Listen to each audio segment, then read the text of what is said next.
Thank you, Natalia. Well, I'm here because I believe in Cyprus. I believe there's great untapped potential here. Cyprus is doing relatively well, better than most European countries, but I think it can do far better. And since Philip has more or less covered everything very much in depth and analytically, it saves me a lot of time. I won't repeat any of the things. I'll just share some of my experiences.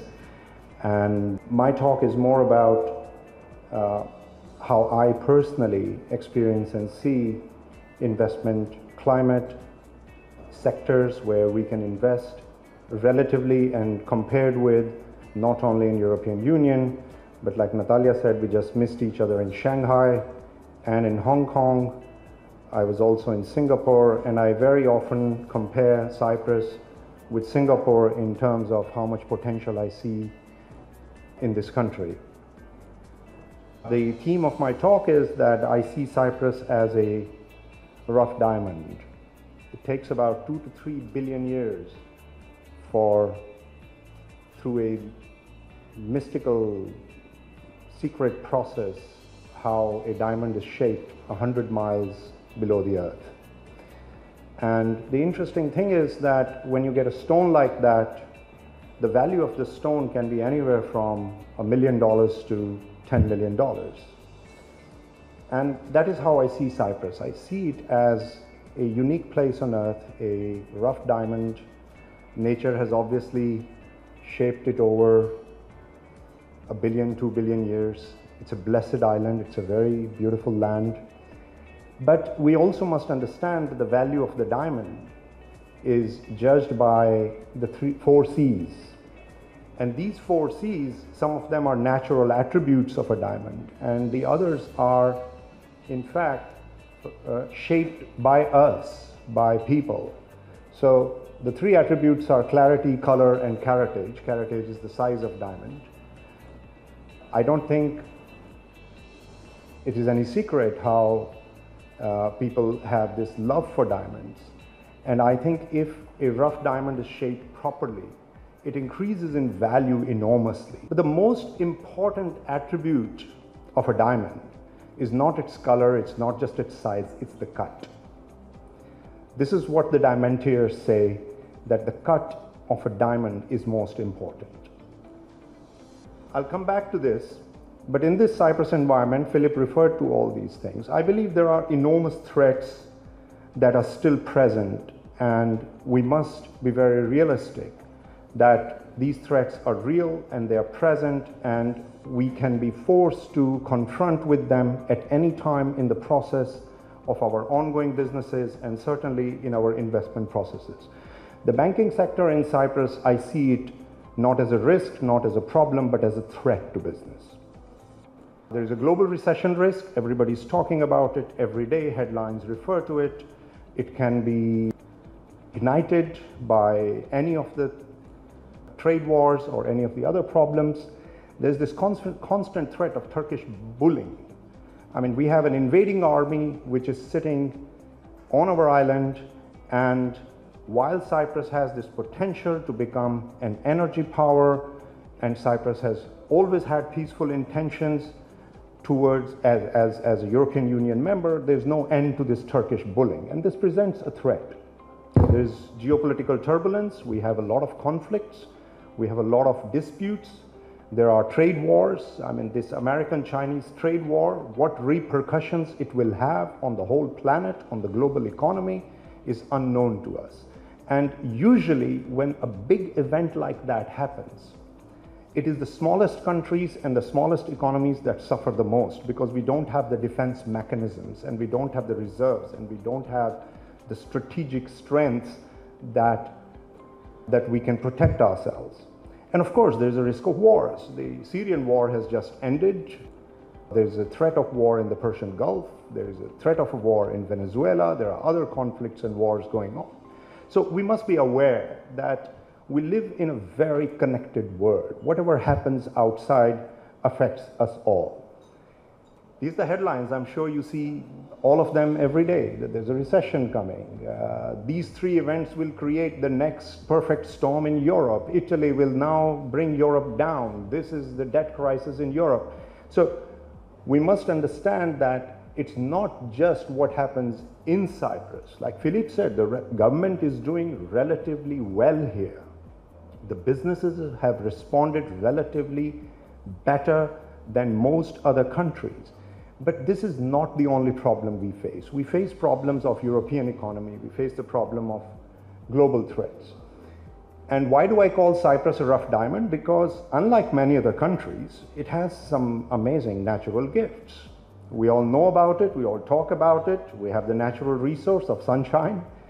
We have a great location. We have found gas, which can turn Cyprus into the Qatar of European Union. We have sea and sand. And now, to give the analogy of a smartphone, Cyprus is small and smart. It's a smart country.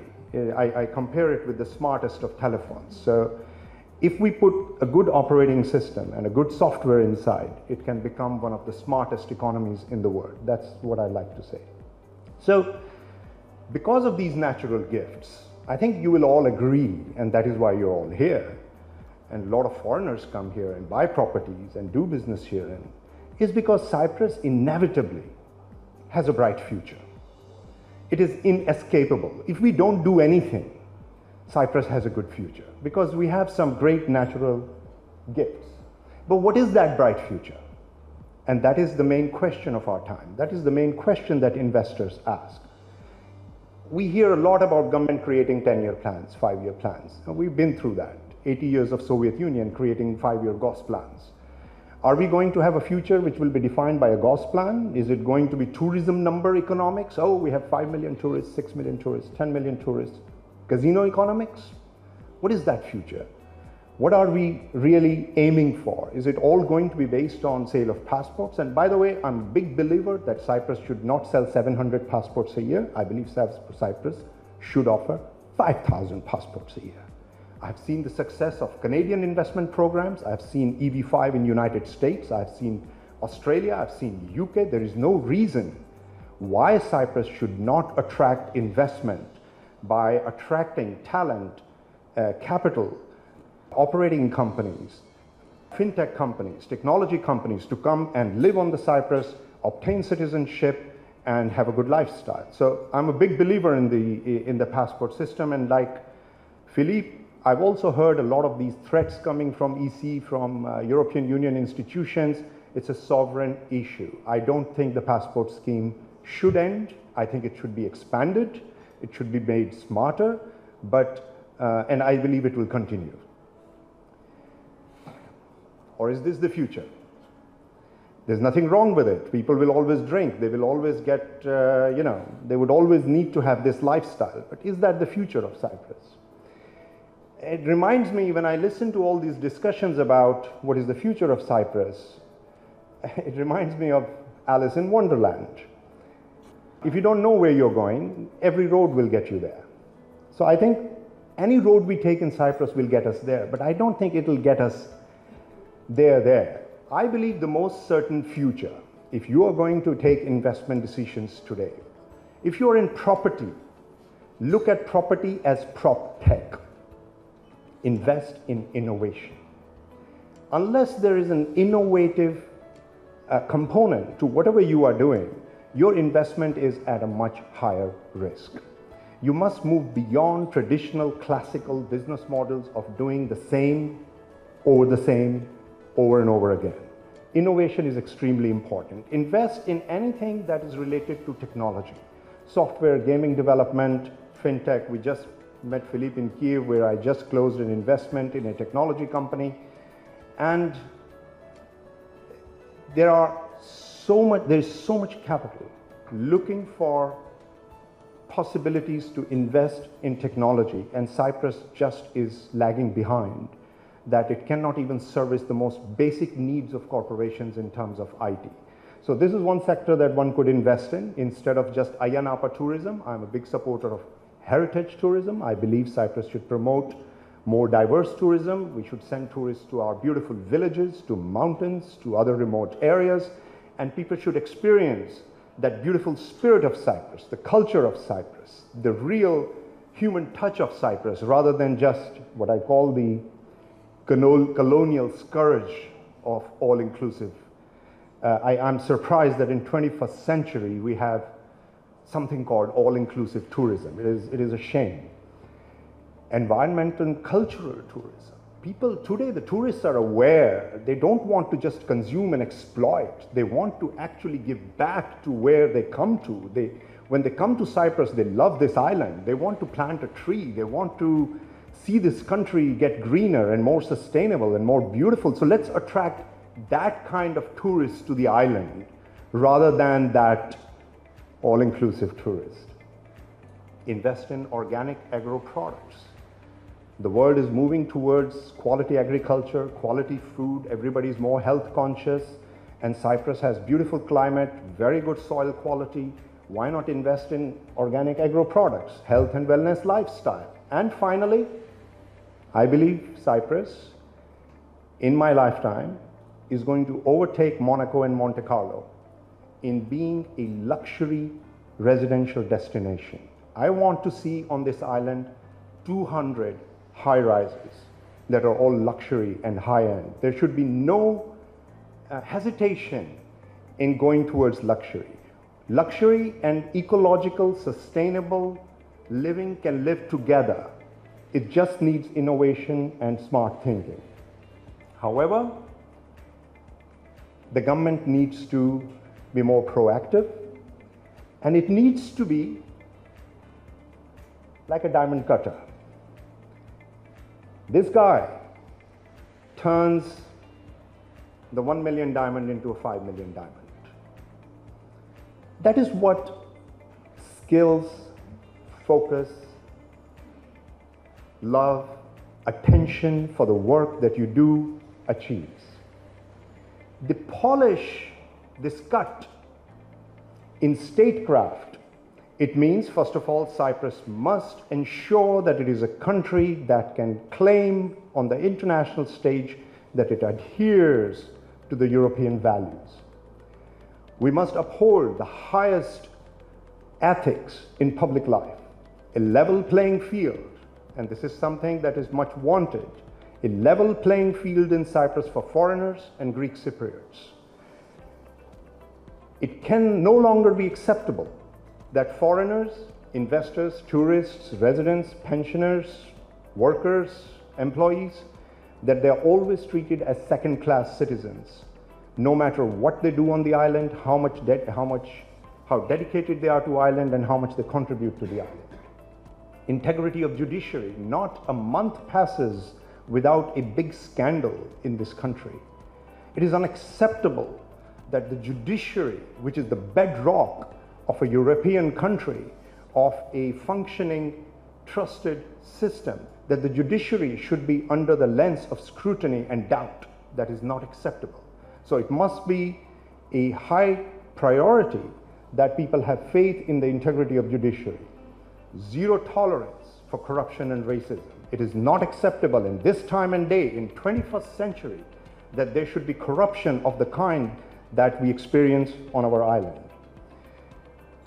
The government's focus should be not only to indulge in cronyism or an oligarchic system, but all the dividends of this investment, the sale of passports, should in fact be deployed to help the weakest segments of society, the most underdeveloped parts of the island, the most underserved members of our society, rather than just continuing to pump money to the top of the society. And finally, listen to investors, listen to foreigners. I go to a lot of forums in Cyprus, and I think in this, Natalia's forums are quite unique, that Cyprus economy, which is in fact driven by foreigners, foreign tourists, foreign investors, foreign real estate buyers, that in fact how little voice is given to these foreigners in conversation with the Cypriot decision makers. So her forums are extremely important because it is a real interaction between foreigners who are very important to Cyprus economy and Cypriots. And I'm paraphrasing somebody, I think you'll recognize my words. We as foreigners, we must dare to question the conduct of the government, and we must ask that the rule of law, anti-corruption mechanisms must be in place. And it's not only about law. Great countries and great societies are not just shaped by law. They're also shaped by compassion. I'm not going to go into the news of the recent weeks that I'm sure has shaken every one of us to the core. The whole country, the whole society is completely shaken, and we are saddened. But we must have compassion for all humans on the island, irrespective of who they are. Last year, in the same speech, I talked about compassion for dogs, for animals, because we still have cases of cruelty towards dogs. But now with what we have seen happening on the island, I've just put animals in the second place, because our first responsibility is towards people. So we must demand from the society that we are a compassionate society. That is what makes us a good investment destination. So, ladies and gentlemen, I'll just conclude by saying that if we are, as a business community, as a society, if we uphold these values that are extremely important to us, that is justice, equality, humanity, while we seek profits, profit seeking is noble. While we seek profits, if we uphold these values, then that is what will determine whether we will end up in a bubble or whether we will be a diamond. Thank you very much.